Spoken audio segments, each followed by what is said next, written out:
everybody, welcome back to my channel. I'm Randy, if you're new here, which I hope you are. I would love more people to subscribe to this channel because this brings me great joy. The act of talking to the camera is very, very, very good for me. It's very good for my mental health. It makes me feel good, and I think it probably produces some more of that serotonin that is missing from my brain. Over these past couple of weeks, anytime I've sat down to make a video, I didn't really have any clear idea of what I was doing, and I have to be honest, I feel like I end up liking the videos better that way. I thought that I would sit down for a couple minutes and just rant to the camera. This hairdo I'm sporting right now, this messy ponytail look, I'm kind of into. Not gonna lie, I just walked a lot, and so I threw my hair up and sat down, and I was like, you know what? This is a mess, but kind of in like a cool way. So grab a cup of coffee. I got my iced soy latte from Starbucks. She goes, how do you spell your name? And she goes, it's an I, right? And I was like, no, it's a Y. And she was like, okay. And then this is what I got. It's not gonna focus, but she spelled it with an I. You know what? Usually at Starbucks, they get it right and they spell it R-A-N-D-Y. Sometimes they spell it R-A-N-D-E-E. Sometimes it'll be Brandy. One time they wrote Riley. One time they wrote Grandy. It's always fun, you know? You never know what you're gonna get. When my anxiety is really bad and I'm shaking, the best thing for me to do is just chug a grande coffee from Starbucks. That's just like the best thing that I could do, is just caffeinate myself so that on top of my anxiety shakes, I just add nice caffeine shakes. So I was walking to Starbucks, of course, and some guy stopped me as I was walking and he goes, excuse me, miss, you have a spider on your shoulder. And I just kind of looked at him like, because obviously he was full of crap. I didn't have a spider on my shoulder. Are you kidding me? I'm very hyper aware of myself and my body, and like I would know if I had something on my shoulder. Don't do that to me. So first of all, sir, how dare you? I'm terrified of bugs. That was horrible. I kind of laughed and he was like, I've been going around and doing that to people all day, and you have had like the chillest reaction out of anybody that I've interacted with.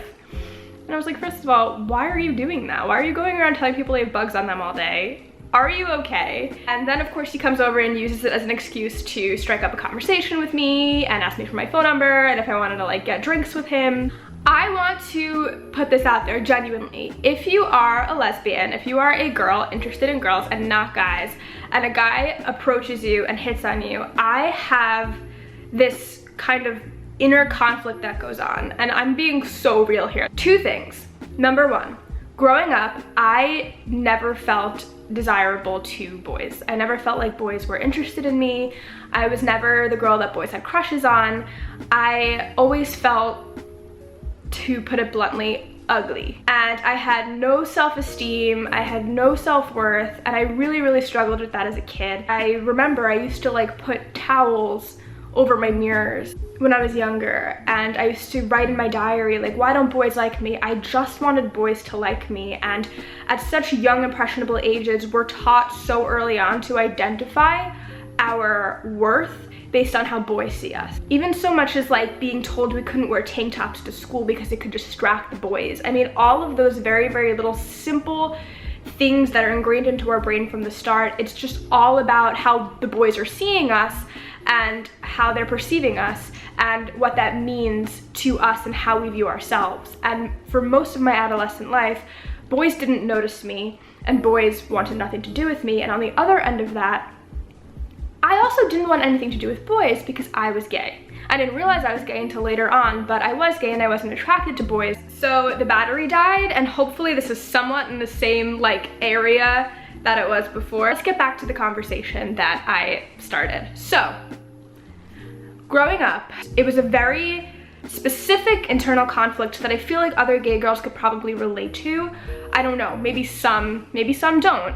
I don't know, I'm putting my thoughts out there. But as much as I didn't want anything to do with boys because I was gay and not attracted to boys, I wanted them to notice me. And that desire and that want for them to notice me and think that I'm pretty and give me that validation, that helped keep me in the closet a lot longer than maybe I would have been, because I thought, well, I want them to notice me. I want them to have crushes on me. I want them to think that I'm pretty. So obviously I must be into them. As I got older, I kind of just started to get used to the fact that I was just never going to be the girl that the boys wanted.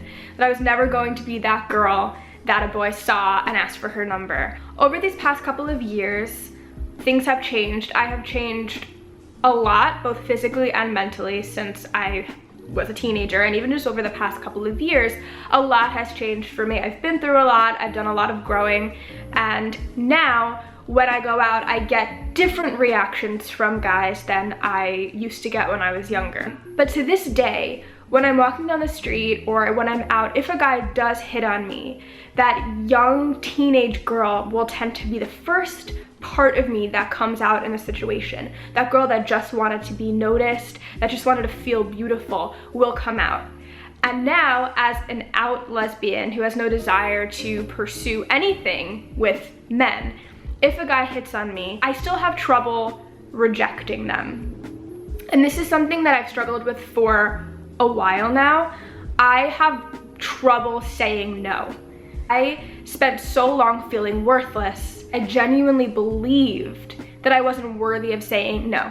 That I genuinely believed that I should have been so lucky to have anybody want me. And that is very heartbreaking to know that I have ever felt that way about myself. And it's more heartbreaking to know that there's still a part of me in there.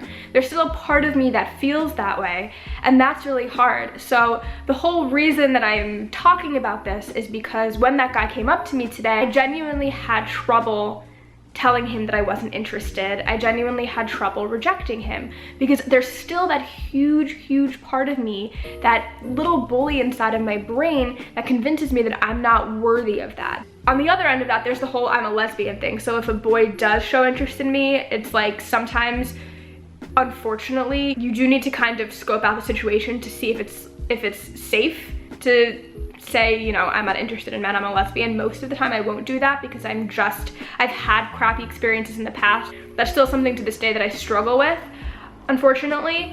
That part of me is still there, and I just kind of wanted to like explore that and bring it out into the open and maybe see if anyone else has had that experience too, because it's hard. It's hard, and this journey of self-love, and not even just self-love, but self-worth and self-esteem, and being able to look in the mirror and see yourself, not what you've been through, not who people have told you that you are, but like you at the core, who you are, and really exploring that and showing that to the world is so hard. And it's something that I'm still trying to do and still trying to work on every single day. And you carry it with you. I still carry that girl. I still carry that 15-year-old girl who put towels over her mirror because she couldn't stand to look at herself. I still carry her with me. I've spent a lot of time hating her. I've spent a lot of time feeling angry with her, feeling embarrassed and ashamed of her. But the thing is, I think that nothing is going to change. You're never going to be able to move forward into your future until you love that part of yourself. Until I can look at that part of myself and love her, nothing's gonna change. I'm gonna continue to feel that way. I'm gonna continue to feel her kind of coming in and holding me back from getting what I deserve now. That was a rant that stemmed from literally me wanting to tell a story about this guy who hit on me in the street by telling me I had a spider on my shoulder, and then all of a sudden we're in like my self-worth and how my adolescence screwed me up. So that was fun. One of my favorite YouTubers right now, her name is Ashley, her YouTube name is Best Dressed. She recently did this video. She is so well spoken, she has so much to say, and she's really just tackling some important topics on her channel in just like the most clever, witty, funny, smart, awesome way. I really admire her.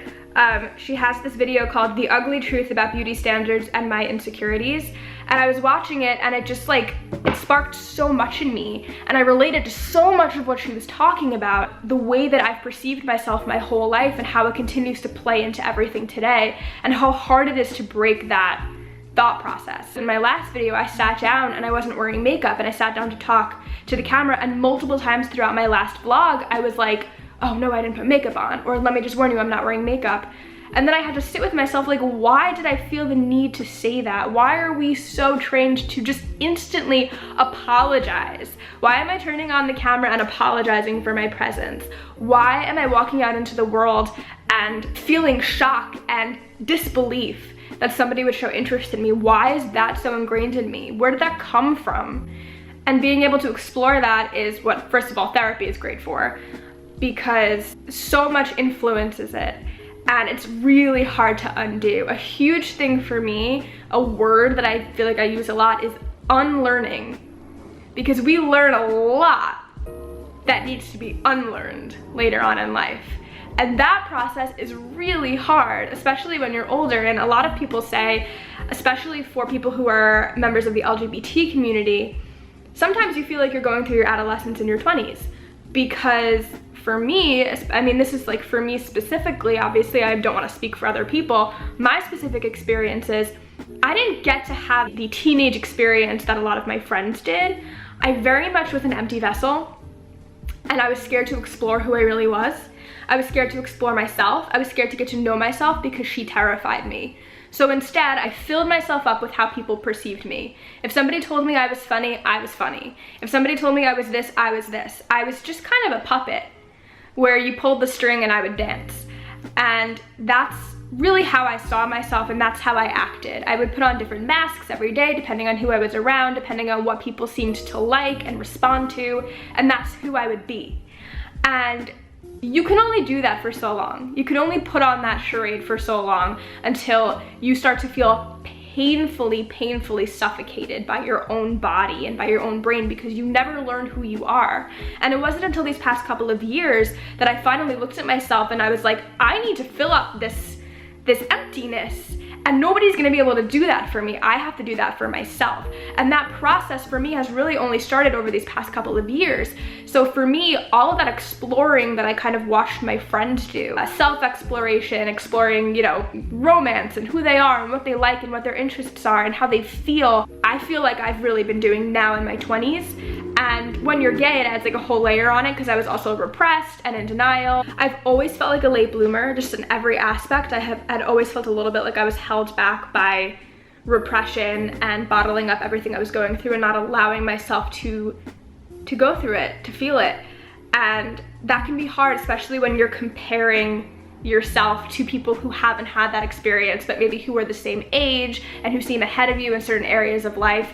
That's a dead end. And I've talked about that before too. That is a dead end. Comparison, especially comparison using like social media and people's highlights, it's such a dead end. The self-exploration and the self-growth that I feel like I've had and the journey I've been on these past couple of years, I wouldn't trade that for the world. And sometimes it's something that you can't show. It's something that you can't make an Instagram post about, or something that you can't, you know, put out there to the world or talk about, you know, at dinner and drinks with your friends. Sometimes it's something that just you have, and that's okay too.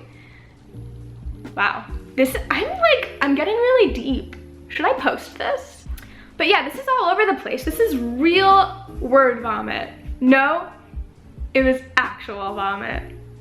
What's that from? I have a lot to say. I have a lot to say about beauty standards and self-worth.